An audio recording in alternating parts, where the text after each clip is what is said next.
ঘর মানে কাছে থাকার চার দেয়াল, যেখানে বন্দিত্বের মাঝে খুঁজে পাওয়া যায় মুক্তির ঠিকানা। আর এজন্য প্রয়োজন সুন্দর একটি পরিকল্পনা, যে পরিকল্পনার আঁচড়ে নান্দনিক হয়ে উঠবে ঘর নামের এক অসাধারণ ক্যানভাস। সেই ক্যানভাসের অপরূপ সৌন্দর্যে সেজে উঠুক আপনার ঘর। প্রিয় দর্শক, এমন একটি প্রত্যাশার সাথে নিয়ে মেলে ধরছি আজকের রক্সি রঙের মেলা চার দেয়ালের কাব্য পাঠের আসর। স্বপ্নময় জীবনের কল্পনার জানালায় সবার মনে উঁকি দিয়ে যায় একটা অনবদ্য গৃহাঙ্গন, কিন্তু চিত্ত আর বৃত্তের দূরত্বের কারণে সেটি অনেক সময় অধরাই থেকে যায়। আজ আপনাদের নিয়ে যাব তেমনি একটি গৃহাঙ্গনে, যেখানে চিত্ত আর বৃত্ত এসেছে হাত ধরাধরি করে।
আমি আসলে আমার বিয়ের পরের দিনই আমি ইন্দোনেশিয়া চলে গিয়েছিলাম আমার হাজব্যান্ডের সাথে।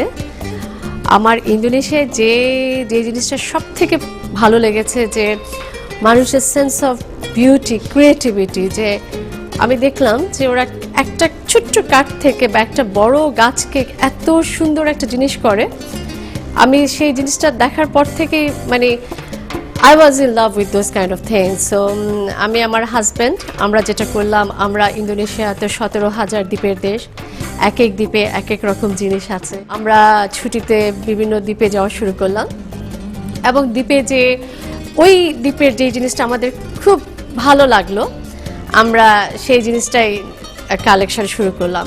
করতে করতে যখন দেখলাম যে আমাদের কালেকশন খুব ভালোই হলো, তখন ভাবলাম যে এবার বাংলাদেশে নিয়ে যাবো ইন্দোনেশিয়াকে। বাংলাদেশে যে আমি আমার একটা স্বপ্নের একটা বাসা করব, এবং যে বাসাটা আমি আমার স্বপ্নের কালেকশন দিয়ে সাজাবো, সেই করে তারপরে আমার এই বাসার কনসেপ্টটা শুরু হলো, যে ভেরি ইন্দোনেশিয়ান হাউস। আপনারা যদি দেখেন যে দেখবেন খুবই open space. This is a very typical Indonesian idea. ওরা পুরো বাসাটাই একদমই ওপেন স্পেস রাখে। ওদের এই যে ওয়াল জিনিসটা বা এই যে ব্যারিয়ার করা, পার্টিশন দেওয়া, এটা ওদের মধ্যে নেই। তো এই জিনিসটা আমার খুব ভালো লাগলো, যে ঢুকেই মনে হয় যে একটা খোলা একটা জায়গায় এসেছি, মনটা ভরে যায়। সো সেই কনসেপ্টটাই আমি আমার বাসায় লাগালাম।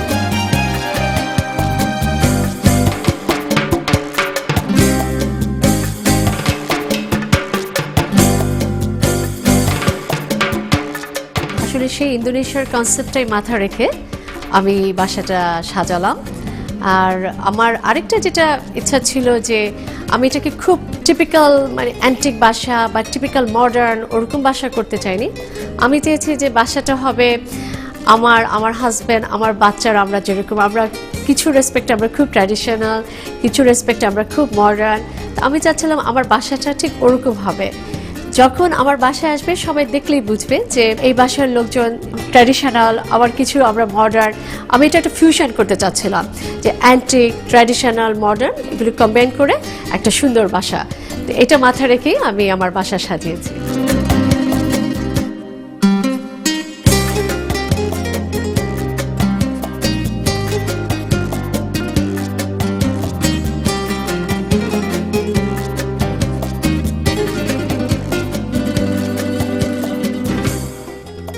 এটা হলো আমাদের ফয়ার, এটাই মেন এন্ট্রান্স।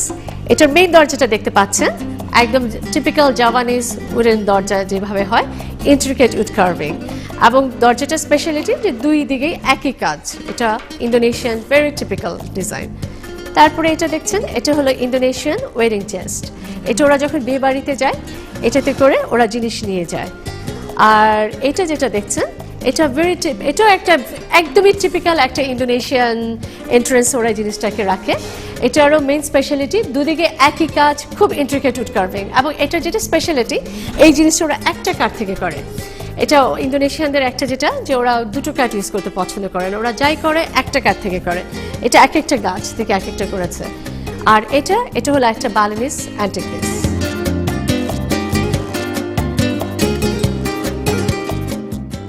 এটা হলো আমাদের ডাইনিং রুম, এটা হলো আমার ডাইনিং টেবিল, এটা হলো 8 সিটারের।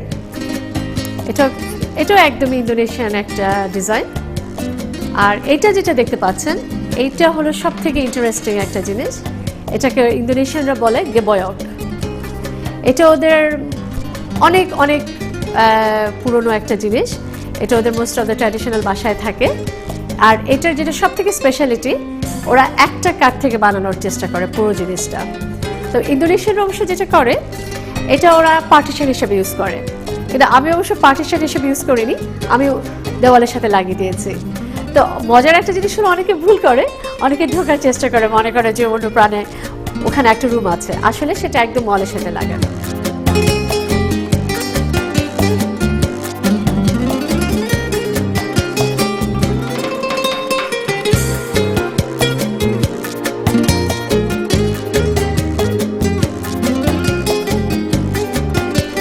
আর এটা যেটা দেখতে পাচ্ছেন এটা হলো আরেকটা আইল্যান্ডের জিনিস, সেই আইল্যান্ডের নাম হলো গিয়ে ইরিয়ান জায়া। ওরা একটু আফ্রিকান লাইফস্টাইল ওই আইল্যান্ডের, ওরা এরকম উড কার্ভিং জিনিস করে, একটু রাফ ফিনিশিং হয়। বাট এটা হলো একটা চেস্ট, এখানে ছোট ছোট ড্রয়িং করে। আর এটা ইন্দোনেশিয়ান আরেকটা দ্বীপের জিনিস, সেই দ্বীপের নাম হলো তোরাজা, সেই দ্বীপের জিনিস হলো এটা। এবং এটা ওরা খুবই দেখবেন আপনারা, খুব নিখুঁত হাতের একটা কাজ, খুব সুন্দর। এটাও একটা চেস্ট। এটা হলো আমাদের ডাইনিং ক্যাবিনেট। এটার যেটা স্পেশালিটি, এটা বালি দ্বীপ থেকে বানানো। এটা বালির একদম খুবই ট্র্যাডিশনাল একটা ডিজাইন, খুব সুন্দর করে ওরা করে উড কার্ভিংটা। আর এটার যেটা সব থেকে বড় স্পেশালিটি যে এটা বালির যারা ফার্নিচার করে ওরা চেষ্টা করে যে একটা কাঠ থেকে করতে, এটাই হলো এটা স্পেশালিটি।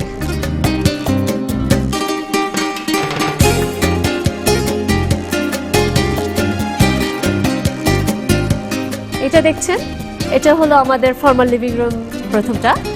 এটা আমি একদমই জাপানিজ স্টাইলে সাজিয়েছি, জাপানিজ সোফা দিয়ে, ভেরি টিপিক্যাল একদম ইন্দোনেশিয়ান স্টাইলে। তবে এই রুমের সব থেকে ইন্টারেস্টিং যে জিনিসটা, এটা হলো আমার এই টেবিলটা। এই টেবিলটাকে ইন্দোনেশিয়ানরা বলে মেঝা সুসুন। এটা মেঝা সুসুন মানে সিঁড়ি স্টাইলে করা এই টেবিলটা। এবং এটারও খুবই মজার ব্যাপার যে সেই একই কাছে তৈরি।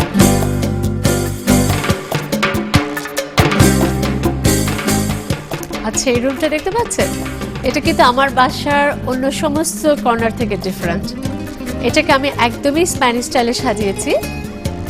কারণটা অবশ্য খুবই মজার, কারণ আমার ছেলে is in love with Spain, he loves everything about Spain. তো ওর খুশির কথা চিন্তা করে আমি এই রুমটা সাজিয়েছি একদম ভেরি টিপিক্যাল স্প্যানিশ স্টাইল।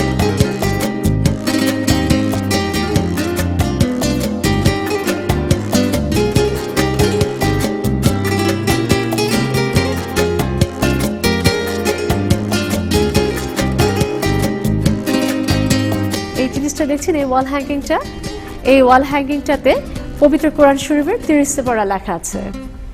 এটা একটা গোট স্কিনকে রিফাইন করে লেজার দিয়ে লেখা হয়েছে জিনিসটা, এবং আপনারা একটা ম্যাগনিফাইং গ্লাস দিয়ে পুরো কোরআন শরীফের লেখাগুলো দেখা যাচ্ছে।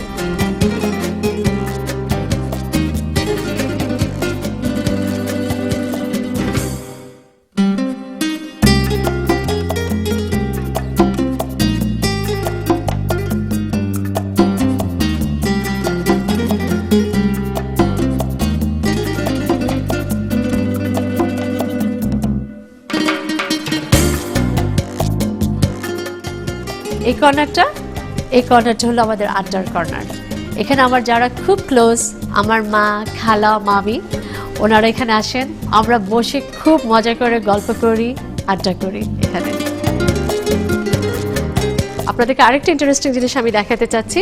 আমার এই স্ট্যান্ডিং টেবিল যেটা দেখছেন, এটা খুব ইন্টারেস্টিং ওয়েতে বানানো। এটা প্রতিটা কাঠ ছোট্ট ছোট্ট করে কাটা দিয়ে তারপর ওরা জোড়া লাগিয়ে এই টেবিল ল্যাম্পটা করেছে। এটাও খুবই ইন্দোনেশিয়ার একটা নামকরা জায়গা থেকে কিনেছি।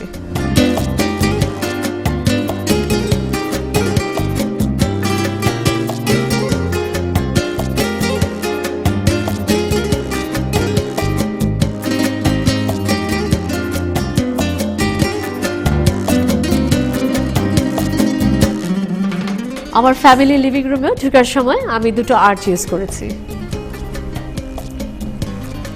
আর এই রুমটি হলো গিয়ে আমার সব থেকে প্রিয় রুম।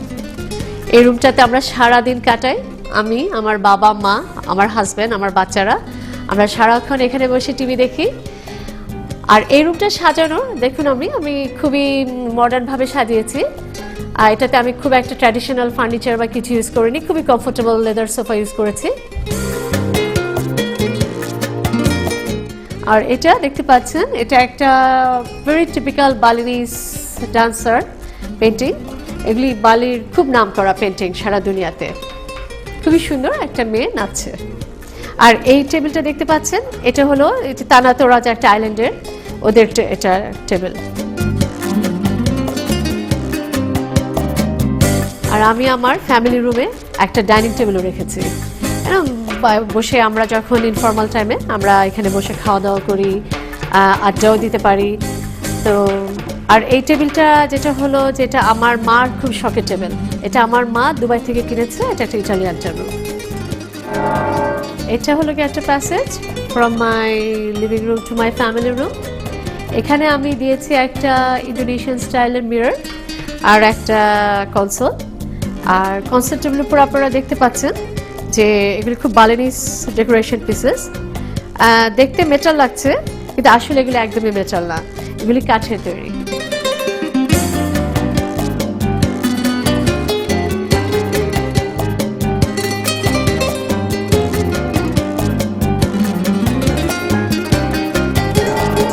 এটা হলো গিয়ে আমার বেডরুম। বেডরুমে সবথেকে প্রথমে আপনাদেরকে দেখাচ্ছি আমার ড্রেসিং টেবিলটা আমরা একটু অন্য স্টাইলে করেছি। আর এটা হলো গিয়ে আমার বেডের পাশে দুটো সাইড টেবিল। আসলে বেডরুমটা সাজানোর পিছনে আমার সব থেকে মাথায় যে জিনিসটা কাজ করছিল সেটা হলো যে it should be quite comfortable. Bedroom is a comfort zone, যেখানে মানুষ আসে আরাম করতে। সেটা মাথায় রেখে আমি আমার বেডরুমটা সাজিয়েছি।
দেখছিলেন অসাধারণ গৃহকাব্যের এক অনবদ্য চিত্র।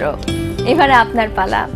আপনার গৃহকোণ যদি আমাদের এই আয়োজনে যোগ করতে চান, তাহলে আপনার ঘরের ছবি তুলে আপলোড করুন facebook.com/roxypaints limited পেজে, অথবা ভিজিট করুন www.roxypaints.com এ। এছাড়া অনুষ্ঠান নিয়ে আপনাদের কোনো পরামর্শ বা মতামত থাকলে আমাদের কাছে লিখে পাঠিয়ে দিন এই ঠিকানায়। পরিচালক রক্সি রঙের মেলা, 4 দেয়ালের কাব্য, এটিএন বাংলা, ওয়াসা ভবন, 2য় তলা, 98 কাজী নজরুল ইসলাম এভিনিউ, কারওয়ান বাজার, ঢাকা 1215। Email cdkabbo@yahoo.com।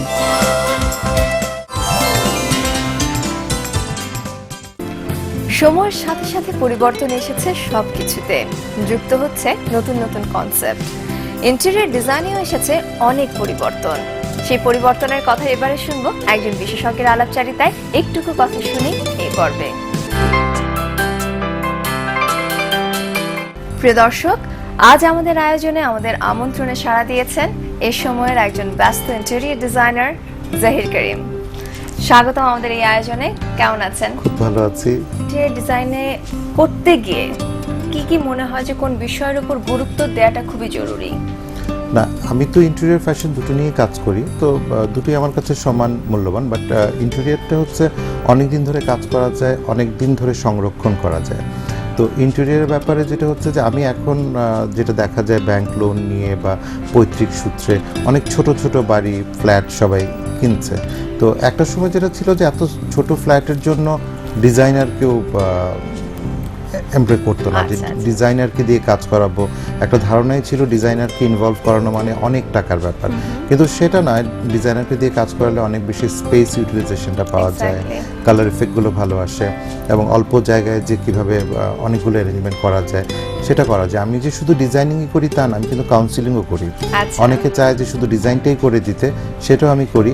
আর এখন এই যে নতুন কাপলরা নতুন ফ্ল্যাটে উঠছে, সেই ডিজাইনগুলো করতে আমার ভীষণ রকম ভালো লাগে, স্টুডিও অ্যাপার্টমেন্ট টাইপের ডিজাইনগুলো। আচ্ছা আচ্ছা, কাউন্সেলিং এর কথা আপনি বলছেন। কাউন্সেলিং এর মধ্যে কি কি ইম্পর্টেন্স আপনি দিয়ে থাকেন? কোন বিষয়টা? প্রথমেই হচ্ছে যে কয়টা জেনারেশন ওখানে বসবাস করবে, আচ্ছা, এবং কি বয়সী লোক বসবাস করবে। এখন ধরো তুমি তোমার হাজবেন্ড যদি থাকো তাহলে একরকম ফ্লেভার, তুমি যদি তোমার শ্বশুর শাশুড়িকে নিয়ে থাকো তাহলে একরকম ফ্লেভার। এখন তোমাদের চয়েস থাকবে যে অনেক বন্ধু আসবে, সেটার জন্য বসার জায়গাটা অনেক বেশি, কিচেনটা ওপেন থাকবে, এখানে বন্ধুদের জন্য প্রাইভেসির কোনো ব্যাপার নাই। তোমরা মডার্ন ইকুইপমেন্ট ইউজ করবে, ইন্ডাকশন ওভেন ইউজ করবে, মানে হাইড করার মতো কোনো ইনস্ট্রুমেন্ট ইউজ করা হয় না। এখানেই যখন আরেকটা জেনারেশন আসে তখন আমাদেরকে অনেক কিছু, অনেক প্রাইভেসি দেখতে হয়, কিচেনটা হাইড করতে হয়, তখন ড্রয়িং রুমটা বড় করে ফ্যামিলি লাউঞ্জটা ছোট করতে হয়। এটা কিন্তু পুরোটাই ডিপেন্ড করে তুমি কারা বসবাস করবে সেটার উপরে। এখন নতুন করে যারা করছে ওরা কিন্তু ড্রয়িং রুমের চেয়ে ডাইনিং এবং ফ্যামিলি লাউঞ্জটাকে বেশি ইম্পর্টেন্স দেওয়া। ফ্যামিলি লিভিং, ডাইনিং রুম এবং কিচেন টোটালটাই ওপেন রাখছে, তাতে স্পেসটা অনেক বেশি পাওয়া যাচ্ছে। আর এখন তো আগের দিনের মতো হুট করে গেস্ট আসার ট্র্যাডিশনটা চলে গেছে, সবাই অ্যাপয়েন্টমেন্ট করে আসে, এবং যারা আসে দেখা যায় যে ডিনার করে যাচ্ছে বা লাঞ্চ করে যাচ্ছে। সেই ক্ষেত্রে ড্রয়িং রুমের প্রাধান্যটা কম দিয়ে ওদিকের প্রাধান্যটা বেশি দেওয়া হচ্ছে। আর যারা অনেক বড় স্কোয়ার ফিটের অ্যাপার্টমেন্টের কাজ করে তারা তো সব কয়টা সেক্টরই সেম প্রায়োরিটি দিতে পারে, তাদের জন্য ফ্যাক্টর না। কিন্তু যারা ধরো 1200-1100 স্কোয়ার ফিটের ফ্ল্যাট নিয়ে কাজ করছে, ওদের মধ্যে এই জিনিসটা খুব ওদের ডিমান্ড, এটা অনেক সময় ওরা বোঝাতে পারে না, কিন্তু মানে আমরা অ্যাটলিস্ট বুঝি অনেকদিন কাজ করতে করতে। যেমন কালারফুল পর্দার একটা ব্যাপার আছে, একটা দিক যদি তুমি খোলা পাও যে একই রঙের পর্দার স্টাইলটা কিন্তু এখন নাই, যে দেয়ালের সাথে মিলিয়ে অরেঞ্জ, ইয়েলো, গ্রিন 3 রকমের 3টা সলিড কালারের পর্দা। সেই পর্দা আর এখন আগে যেরকম 3 তলা 4 তলা পছন্দ ছিল, এখন উপরের দিকের পছন্দ করে একটু খোলামেলার জন্য। তো সেই ক্ষেত্রে উইন্ডো ডেকোরেশনটা খুব ভালো করা যায়। আচ্ছা, ফ্যামিলি লাউঞ্জটাকে ডিজাইন করার ক্ষেত্রে কালারের বিষয়টা চলে এসেছে, পর্দা নিয়ে খানিকটা আপনি বলেও ফেলেছেন। তো আপনি যদি আমাদেরকে একটু কালার এবং ম্যাটেরিয়াল সিলেকশনের ব্যাপারে কিছু বলতেন। ফ্যামিলি লাউঞ্জে সবাই একটু নেচারের কাছাকাছি থাকতে চায়। বেশিরভাগ দেখা যায় এখন ওয়াল পেইন্টিংটা খুব চলে। ওয়াল পেইন্টিং মানে ফ্রেম করে না, পুরো দেয়ালটাতে রং না করে পেইন্ট করছে দেয়ালটাতে, ওইটা খুবই ভালো লাগে। অনেকের জায়গায় আমরা সিলিংটা পেইন্ট করে দিচ্ছি, তো সিলিংটা পেইন্টটা খুব ভালো আসে। গ্রিনের প্রাধান্যটা বেশি রাখি আমরা, যে গ্রিনটা যতই হোক যে খুব প্রকৃতির কাছাকাছি আসা যায়। তো বসার অ্যারেঞ্জমেন্টটা একটু কমফোর্টেবল, যেখানে মানে খুব আরাম করে বসা যায়, যে গেস্ট না থাকলেও নিজেরা বসে। এখন ড্রয়িং রুমে টিভি রাখার ট্রেন্ডটা তো একদমই চলে গেছে, তো বেডরুমে অনেকে রাখতে চায় না, বেডরুমে রাখলে বেশি শুতে হয়। আর ফ্যামিলি লাউঞ্জটাতে টিভির প্রায়োরিটি চলে আসছে, ফ্যামিলির সবাই মিলে দেখতে পারে। তো চেয়ারগুলো একটু কমফোর্টেবল, একটু লো হাইট, দেয়ালগুলো একটু কালারফুল, এবং যদি এসি না থাকে তাহলে কার্পেট অ্যাভয়েড করা, কিছু প্লান্ট রাখা, এই জিনিসগুলো। আমি একটু খানিকটা জেনে নিতে চাইবো ওপেন কিচেনের ক্ষেত্রে ডিজাইনটা কেমন হলে ভালো হয়? আমরা যেহেতু খুব স্পাইসি ফুড খাই, একটু তেল সেটা হয়ে যায় আমাদের পুরো বাড়ি দেখা যায় ওপেন থাকলে, সেক্ষেত্রে কিচেন হুডটা খুব ইম্পর্টেন্ট। আর এখনকার আধুনিক মেয়েরা তো দেখা যায় যে ওরকমভাবে রান্নাটা করে না, যদি নিজেরা রান্না করে ইন্ডাকশন ওভেন ইউজ করে, মাইক্রো ওভেন ইউজ করে। তো সেক্ষেত্রে কিচেনটা যদি ওপেন থাকে তো একটু বড় জায়গা নিয়েই করে কিচেনটা। অনেকে দেখা যায় যে সার্ভেন্টস রুমটা অ্যাভয়েড করছে, সার্ভেন্টস রুমটা অ্যাভয়েড করে পুরোটা কিচেন করছে, পার্শিয়াল একটা অংশ ওপেন থাকছে, বাকিটা ডার্টি কিচেন হিসেবে রাখছে।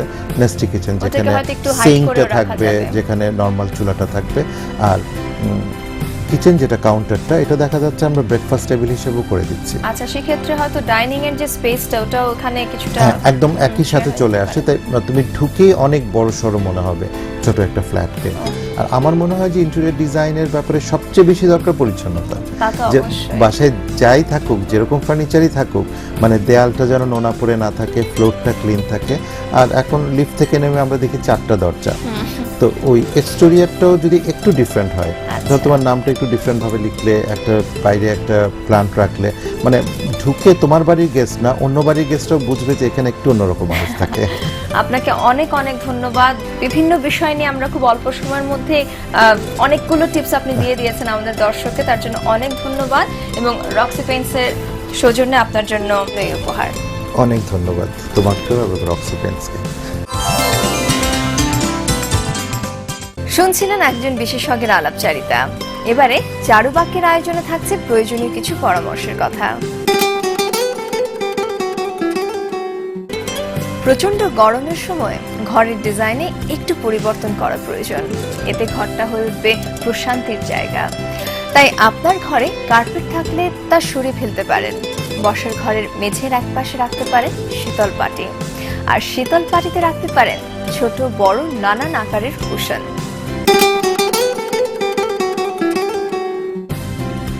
গরমের সময় ঘরে ব্যবহার করতে পারেন হালকা রঙের পর্দা। পর্দার কাপড়ে সাদার মধ্যে ব্লক প্রিন্ট বা এমব্রয়ডারি করা থাকতে পারে, আর পর্দাটি হতে হবে অবশ্যই সুতি কাপড়ের। যার ঘরোয়া জীবনটা সুন্দর, তার কাছে সারা পৃথিবী সুন্দর। তাই বলছিলাম, ঘরের সৌন্দর্য শুধু ঘরের উপকরণেই নয়, যাদের জন্য এই ঘর, সেই মানুষদের সম্পর্কের বাঁধনও সুন্দর হওয়া খুবই প্রয়োজন। বাইরের সৌন্দর্যের সাথে সাথে মনের সৌন্দর্যের আলোয় আলোকিত হোক প্রতিটি ঘর, এই প্রত্যাশায় আজ এ পর্যন্তই। আবারও দেখা হবে, কথা হবে রক্সি রঙের মেলা 4 দেয়ালের কাব্যপাঠে আগামী আলাপনে। সে পর্যন্ত ভালো থাকুন প্রতিটি মুহূর্ত। শুভকামনা সবার জন্য।